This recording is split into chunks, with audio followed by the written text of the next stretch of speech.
नमस्कार. जय हिंद.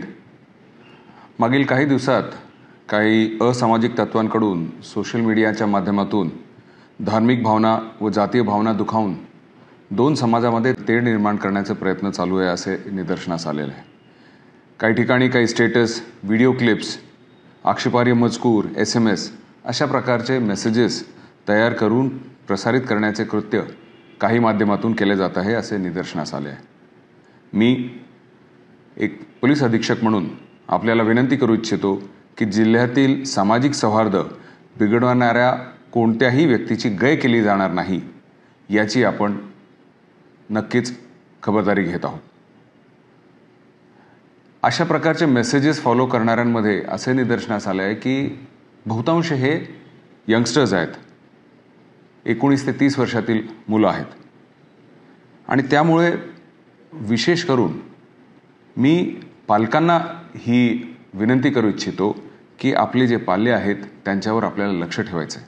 कारण अशा प्रकारचे कृत्य केल्यावर त्यांच्यावर कायदेशीर कारवाई तर नक्की होणारच आहे आणि त्याचे परिणाम त्यांच्यावर व पूर्ण परिवारावर सुद्धा होऊ शकतो. त्यामुळे ही आपली जबाबदारी आहे की आपले पाल्य, आपले मुलं जे आहेत कशा प्रकारचे मेसेजेस, स्टेटस व इत्यादी प्रकारचा प्रचार व प्रसार करत आहेत याचा आपल्याला विशेष करून लक्ष ठेवायचं आहे. जिल्हा पोलीस अशा प्रकारच्या परिस्थितीला हाताळण्यास सक्षम आहे. आमचे सायबर टीम्स आणि विशेष टूल्स यांच्या मदतीने अशा प्रकारचे मेसेजेस आम्ही ट्रॅक डाऊन करतोय आणि त्यांच्यावर लक्ष ठेवून त्यांच्यावर तात्काळ कारवाई करत आहोत.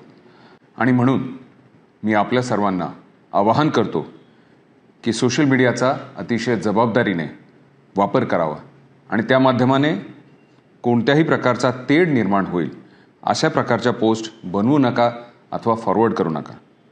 आणि असे केल्यास आपल्याला भारतीय न्याय संहिता 2023च्या कलम 196 आणि 299 नुसार कायदेशीर कारवाईचा सामना करावा लागेल, ज्याचा अर्थ आपल्याला 3 वर्ष कारावास व दंडाची शिक्षा सुद्धा होऊ शकते.